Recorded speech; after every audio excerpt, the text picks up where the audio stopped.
play in a band and every time you need to learn a new song, your mind just keeps asking, what am I supposed to play in this? I get it. Not every song has a clear keyboard part, and sometimes there are so many different keyboard layers on the original recording that you simply can't cover everything. After touring for over 15 years and playing in tons of bands, I've learned that knowing what to play as a keyboard player really comes down to 3 essential concepts. So in this video, I'm going to show you what those concepts are and how you can start using them to make better musical decisions at the keyboard. And if you'd like to have the PDA version of this video, you can get it for free down below in the description.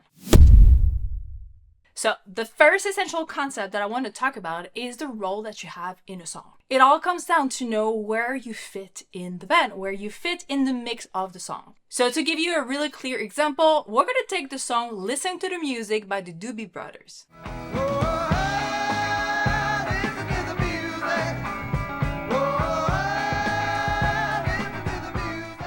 Such a great song. So as you can hear in this song, we have so much going on. We have all the guitars, we have the drum, the bass, the vocals all over the place. There's not really like a keyboard part in there that already have like a place in the mix. So we really want to be mindful of that if we wanted to play this song live with a band. So let's just take a look at what I would play if I was going for this. Okay, so let's just get started with the verse. I would probably go with a beautiful Rhodes sound right here. I think it would fit perfectly this. What I want to be doing is really be careful of what I'm playing to not overplay when I'm playing the song. So I'm going to start with something super simple, just playing the chords and see what happens there. So you don't want to be playing at the beginning of the song, just let the guitar do his thing. And then we're going to come in here.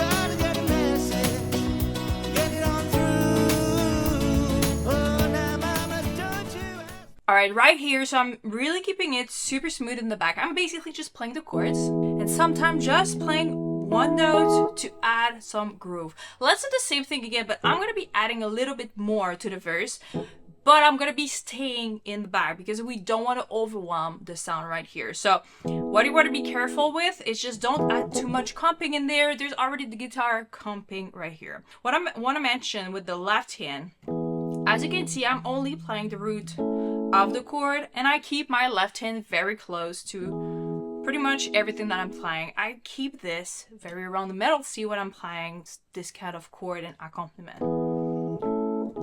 Alright, so let's see a second level of this comping here if I'm adding just a little bit more to this groove.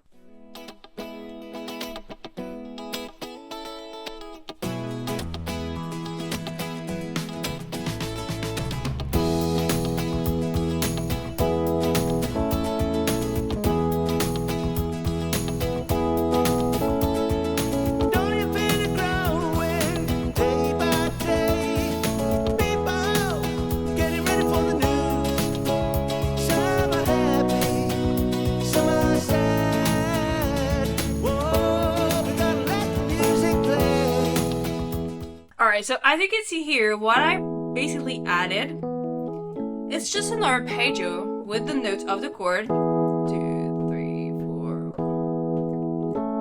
Right before going to the next chord right here. So it's very discreet, it just goes straight right here. So you really want to be adding something that is right before a chord change or at the end of the bar, just so it's just very tiny things that you can do without going and overwhelming the mix right here. When we go on the C sharp minor here, I just added just another half note to add maybe a little bit more intensity to what I'm playing. but I'm keeping it super simple. When we get into the chorus though, we can actually keep this with the Rhodes, or we could actually add a beautiful organ pad. I love organ because it's doing everything that I need in the band. You can move with the drawbars, you're creating texture, you're adding support to the rest of the band without taking too much of the space. So let's go to the chorus. I'm going to show you how it would sound like if I'm adding some organ in there.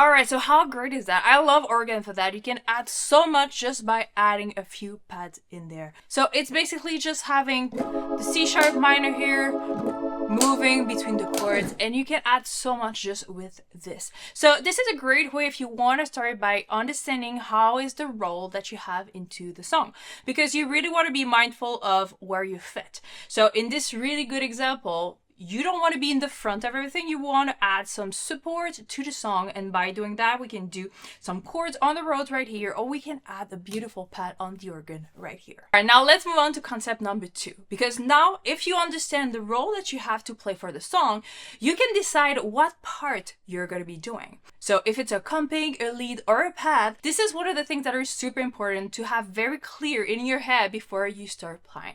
A very great example to have a little bit of both, it's actually the song Can't You See by the Marshall Taco Band.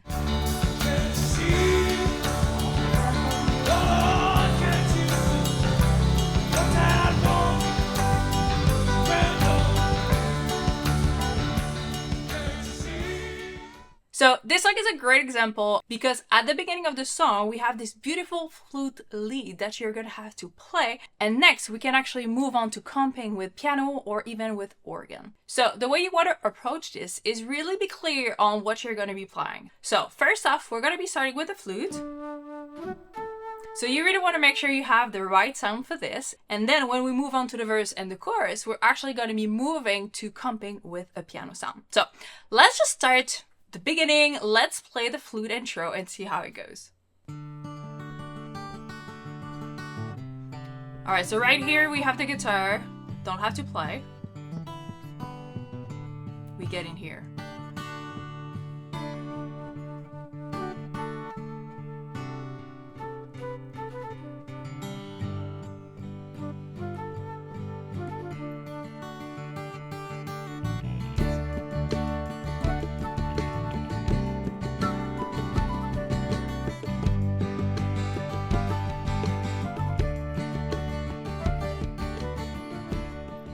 Just like that. So this is where it's super important to have the lead, and we want to be hearing this. So for this song, I would start with this. Just pick a beautiful flute sound and play this whole intro. Now we're going to move on to the verse, and for this, I'm actually going to be switching to just a piano sound right here, just to be comping. We're going to start with something that is super simple in the back. So we're just going to be holding the chords. And then I'm going to be adding a little bit more groove to this, because in the chorus, we can actually add more comping and more rhythm to the piano part right here. All right, so let's do this.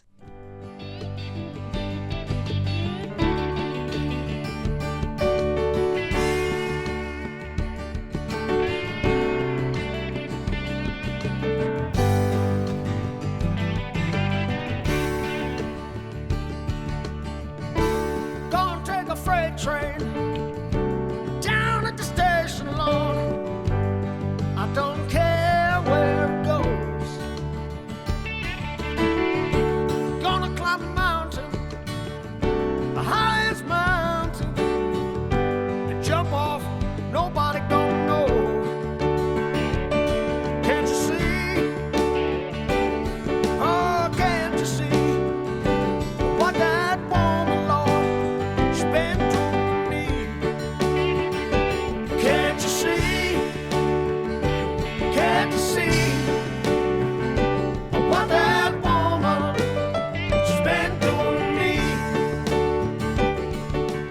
Alright, so basically when I started, I was just holding the chords, adding maybe just a few fill right before moving to the next chord. But what happens is when we get to the chorus, we actually really want to have like this comping here. So it's like,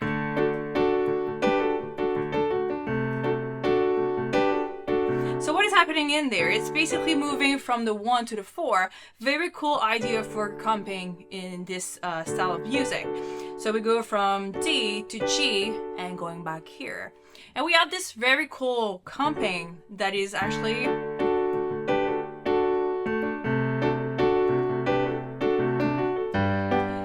and for the G, you can actually keep going, or just like I did, it's actually part of the song. There's like this beautiful feel in there. So if you want to just learn this, it's just so cool to add. But you could actually just keep comping the same pattern, but just use it on all the chords. So on G, you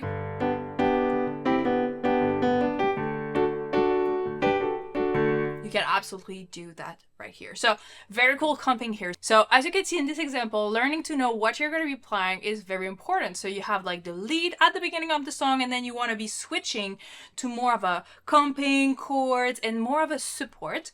And once in a while we have this beautiful feel that you can add that is kind of making you create a small tiny solo in there. And if you understand these concepts but still struggle to apply them in real songs, that's exactly why we work inside my Band Ready Keyboardist mentorship. I'll help you figure out what to play, build parts that fits the band, and feel more confidence at rehearsals and gigs. So if you want to become a better band keyboard player, check out the link in the description below. Alright, moving on to the third essential concept if you want to play keys in a band, and that's knowing how to use the right sounds. Because a very important part of a keyboard player job is to pick the right sound for the song and the parts. When you play a song like You Give Love a Bad Name by Bon Jovi, we usually expect you to have the sound that fits the song and are close to the original song to keep the vibe of the song. Because the sound you pick will have a big impact on the vibe you are adding to the song, for example. A clavinet doesn't serve the same purpose as an organ. Each keyboard sounds will have a different purpose to the song. So just for fun, let's take out the keys from You Give Love a Bad Name, and I'm going to be playing piano instead, just to see what's going to happen.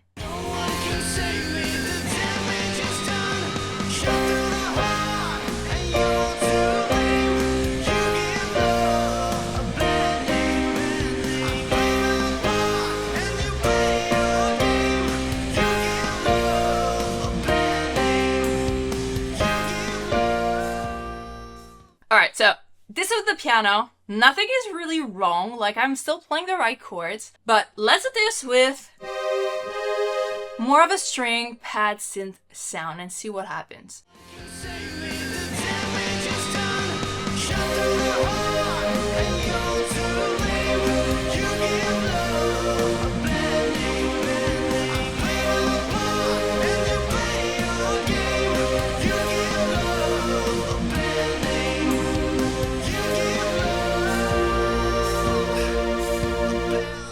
Can you hear the big difference between the two? Like everything is changing, the whole mood is changing with this string pad right here. So it's so important to be mindful of the sound that you're going to be using, because it's going to change the whole thing for the rest of the band. So in both options here, the chords were right, but the mood was not the same. So you definitely want to spend some time working on sound design to build a great sound that elevates the whole band. And if you want to go deeper, I've built a complete system to teach you how to think like a keyboard player in a band. So you can stop guessing what to play and start making confident musical decisions for every song you learn. You can learn more about the system using the link in the description below. Alright, bye for now.